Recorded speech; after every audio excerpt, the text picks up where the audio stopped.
I have always wondered how a guy who does like independent movies, relatively small budgets, goes from that to what's described online is between $100 and $150 million. And I want to ask you a question. Was there ever any time that you talked to Peter Jackson?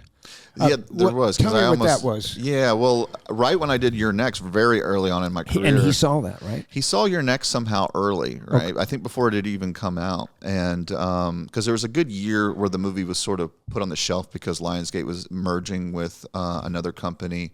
And so there was this sort of like backlog of movies that got pushed around and stuff. And so we were kind of waiting for the movie to come out.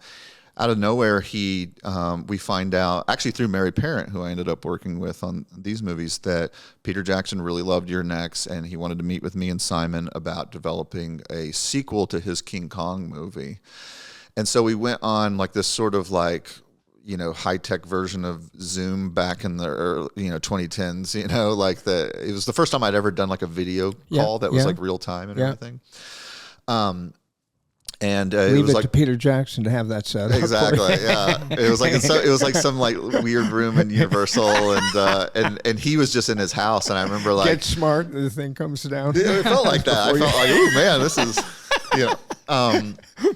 But he comes in there with Fran, his partner, and I remember the main thing I remember about the meeting is that he had his shoes off, and he had his legs kicked up on his couch, and there was something very hobbity about it. You know what I mean? These like hairy little feet, and like, we had a good meeting. I mean, here's the thing: is like, I don't remember what the hell we pitched him. I don't think we even had a full idea, but he just kind of liked us and. The rights, long story short, the rights ended up reverting, and he lost control of it. And but I remember he wrote, because I think we were on the mix stage for The Guest or something, and he wrote us saying like, hey, like I just want you guys to know that like, sorry this didn't work out, but my plan was that our next film we were going to do was going to produce this movie for you guys and everything. And so up until then, when it was over, that was when it actually became real. Because I just kind of was like, nah, it's not going to happen. But like at the time, I had no interest in special effects movies. I didn't go watch Avatar when it came out. Like I just like CGI movies.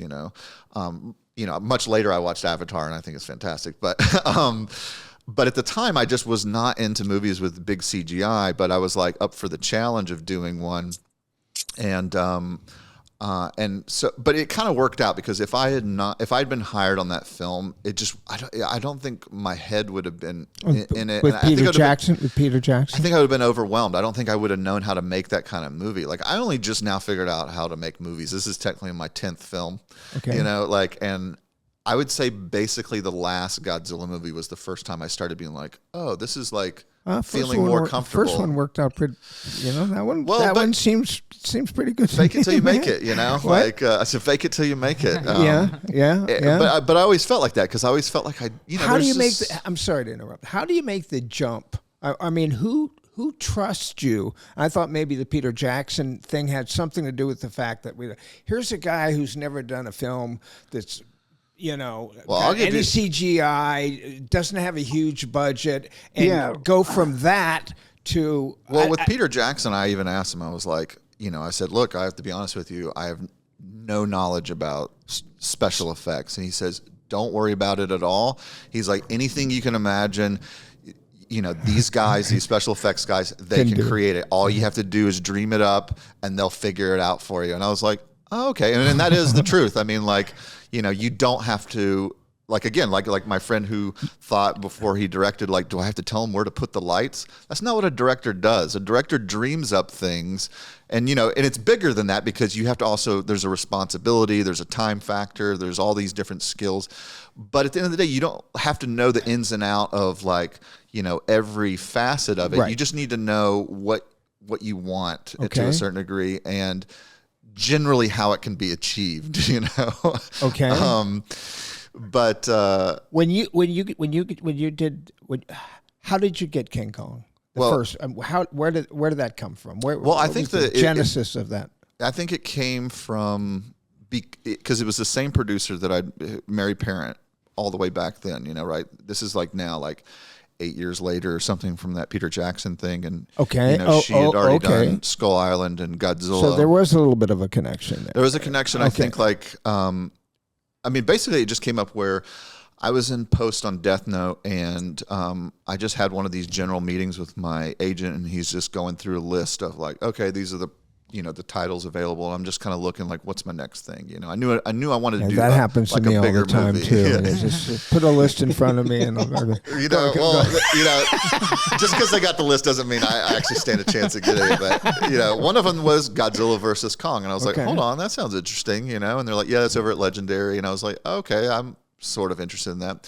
Flash forward a couple weeks later, maybe even a month later, and it's like midway through the day. I'm in the middle of editing. It's very busy, and my assistant comes up to me and he's like, oh, hey, we got that general meeting at Legendary in like half an hour. And I was like, oh, fuck. I was like, can we just maybe cancel that? I was like, I don't feel like doing it. And he was about to go cancel it, and I thought, well, you know what? It's already so late.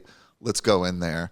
And so I go over to Legendary in the middle of my day, and it just turned out that, like, you know, I just started chatting with Mary, and I think Kale was there, and maybe Alex was there too, who's one of the producers. And we just had a very casual chat, and King Kong versus Godzilla came up. I started talking about it. I had some interest, and I just sort of like, you know, just, it was a very casual chat about it, you know. But as I talked about it, she was like, okay. And then she wanted to go see Death Note, and we showed her a rough cut. And after that, you know, as she was leaving, I remember she just said, you know, I look forward to seeing what you do on a bigger canvas.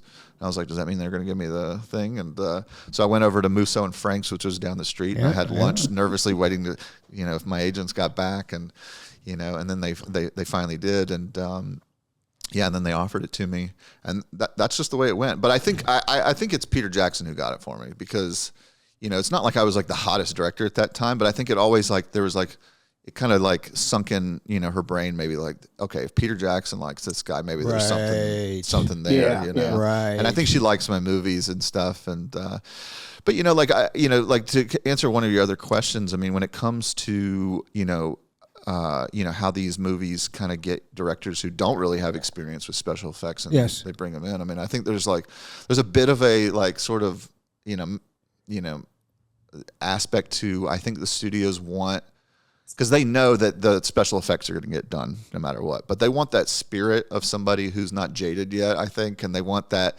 stylistic enthusiasm that they can bring, and you know, and maybe there's an element too where they're like, okay, this is a younger guy, they have more to lose, so we can control them a little bit more. Yeah. And so you have to learn your way through that as well. We can control this guy. Yeah, and I'm pretty good in it's weird because, like, I'm a really laid back guy, and I wouldn't think that I would be good in a kind of a political system, but I have a really good intuition on dealing with those kind of things, and part of it really is just kind of having empathy for, you know, the producers, because at the end of the day they got a lot to lose. There's a lot of money on the line, and they work with a lot of people who drop the ball and have no fucking clue what great, you know, thing they've been handed, you know, especially younger directors. And so, you know, you have to stay on top of all these things, but ultimately this goes back to Final Cut, because, like I said, like, you don't have Final Cut. Ultimately, there's going to be some decisions in post. Usually it's post where it hurts you the most, you know?